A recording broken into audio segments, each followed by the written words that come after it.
Picture this. You walk in the dark through ancient stone gates. You arrive before dawn. And as the sun begins to rise, the silhouette of the largest religious monument on Earth slowly emerges from the mist in front of you. 5 towers reaching for the sky. Built 900 years ago, lost to the jungle for centuries, and somehow still standing.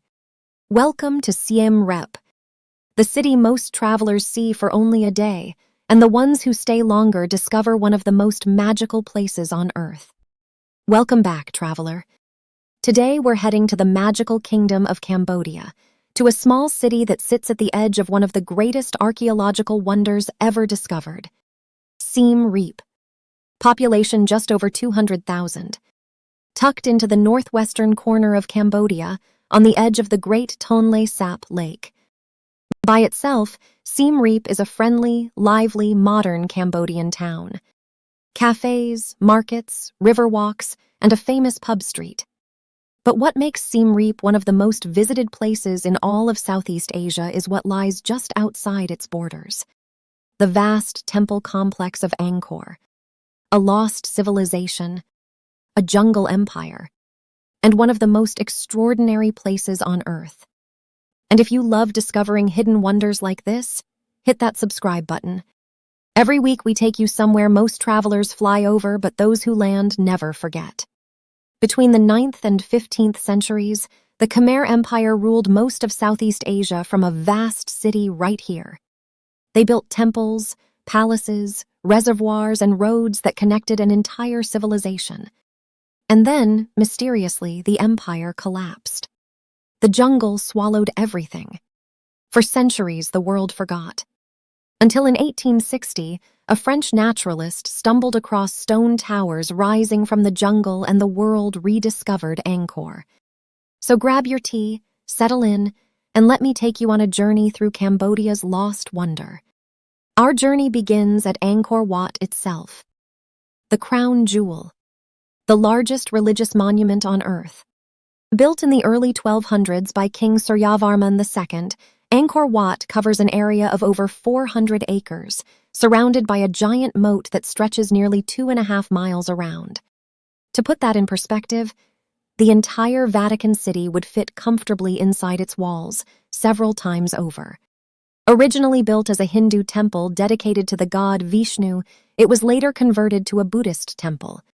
And today, 8 centuries after it was built, it remains a place of active worship. Saffron-robed monks still walk its corridors. Pilgrims still light incense at its altars.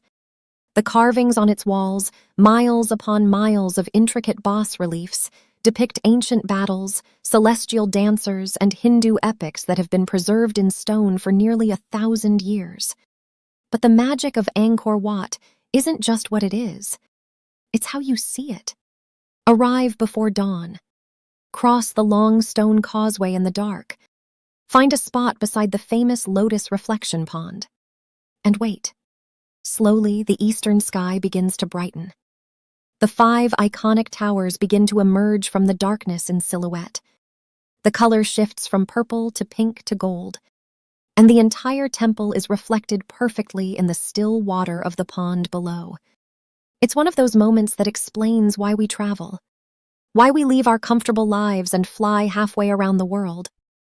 Because some things have to be seen with your own eyes to be believed. This is Angkor Wat, and it's only the beginning. A short drive north from Angkor Wat takes you to the gates of Angkor Thom, the ancient walled royal city that once held the heart of the Khmer Empire.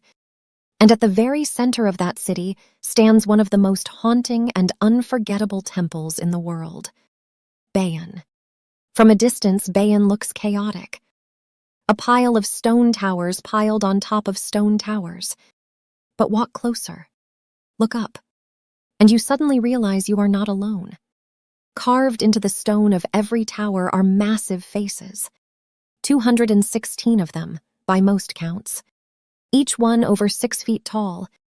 Each one with the same enigmatic, half-smiling expression. Each one facing outward in all 4 cardinal directions, watching you wherever you stand. Walk through the corridors of Bayon, and the faces follow you. Some smile gently. Some seem amused. Some seem almost sad. The morning sun moves slowly across them, and as it does, their expressions seem to shift, almost as if they are breathing. No one knows for certain who the faces represent. Some scholars believe they are King Jayavarman VII, the temple's builder. Others believe they are bodhisattvas, enlightened beings watching over the kingdom. Whoever they are, they have been watching over this jungle for over 800 years, and they will keep watching long after we are gone. Of all the temples of Angkor, there is one that draws more cameras than any other. Ta Prohm, the temple the jungle never let go of. Most of the other temples in Angkor have been cleared, restored, and stabilized. But when explorers first found Ta Prohm in the late 1800s, they decided to leave it almost exactly as they found it, with the jungle still swallowing it whole. The result is one of the most visually breathtaking places on Earth. Giant silk, cotton, and strangler fig trees, some of them hundreds of years old, grow directly out of the ancient temple walls. Their massive roots cascade down over stone like frozen waterfalls. They wrap around ancient doorways. They squeeze through cracks in the masonry. Stone and tree have become so entwined in some places, you cannot tell where one ends and the other begins. By the way, if you've been to Cambodia or have it on your bucket list, tell me in the comments below. I'd love to hear what draws you there. You may recognize Ta Prohm from one famous movie. It was here that the original Tomb Raider was filmed in 2001, with Angelina Jolie running through these jungle-swallowed corridors. And ever since, travelers have called it the Tomb Raider Temple. But long before any movie, Ta Prohm has been here, quietly demonstrating something humbling. That nature, given enough time, will eventually reclaim everything we build. It is haunting. It is beautiful. It is unforgettable. Just outside Siem Reap lies one of the most fascinating ecosystems in Southeast Asia, Tonlé Sap, the largest freshwater lake in the region. And on this lake, entire villages float. The Tonlé Sap is unique in the world. During the dry season, it covers about 1,000 square miles. But during the rainy season, its surface area swells to over 6 times that size, flooding the surrounding forests and turning enormous stretches of land into temporary lake.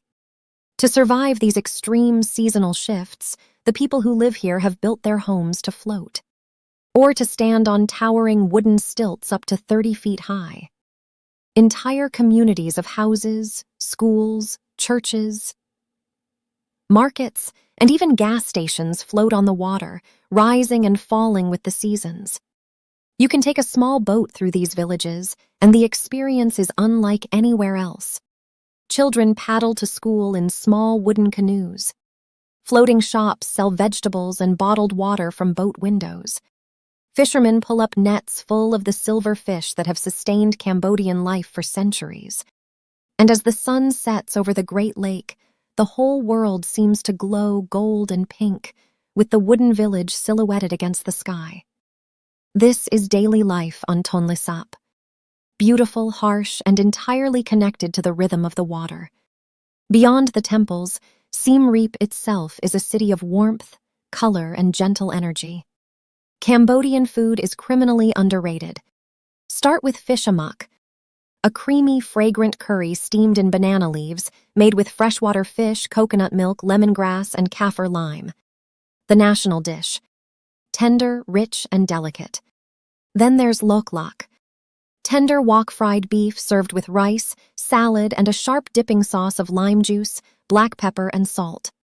Nom ban chok, a breakfast noodle dish topped with fish curry and fresh vegetables. Bai sach truk, grilled marinated pork over rice. And of course, fresh tropical fruit at every market. Mangosteens, rambutans, dragon fruit, lychees, and durian for the brave.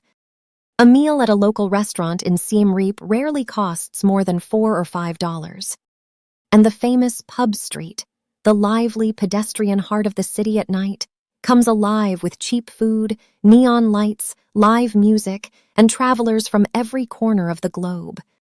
The Khmer people are famously gentle, warm, and welcoming. The Cambodian word for hello, sour SDI, is offered with palms pressed together in a small bow, a gesture of deep respect. Spend even a little time here, and you'll feel it. There's a softness to this country that's hard to describe but easy to fall in love with. Cambodia has survived unimaginable horrors in recent history. The wounds of the genocide of the 1970s still echo in this nation's soul. And yet somehow, the Cambodian people remain among the most warm-hearted on earth. Their resilience is part of what makes this place feel sacred. There is something different about Siem Reap, different from any other place you'll visit in Southeast Asia.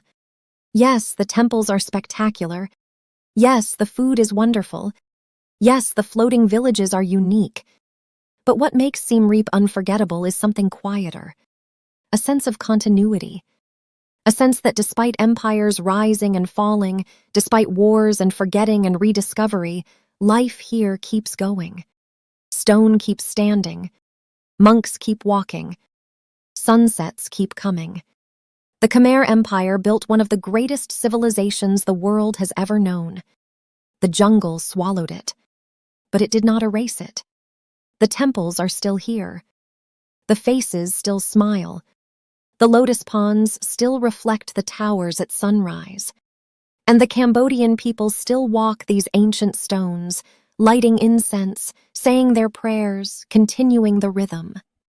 Siem Reap is not just a tourist destination. It is a living, breathing reminder that great things, beautiful things, sacred things do not have to last forever to matter. They simply have to be honored. And that is Siem Reap, a city where the past and present sit gently beside each other, where one of the greatest empires the world has ever known sleeps just beyond the city gates. A place that stays with you long after you leave. If this gave you wanderlust, hit that subscribe button. Every week we take you to a new, hidden corner of the world. The places most travelers fly over, but the ones who land here never forget. In the meantime, drop a comment below. What's the one place on Earth you're most dreaming of visiting? I read every single one. I'll see you there.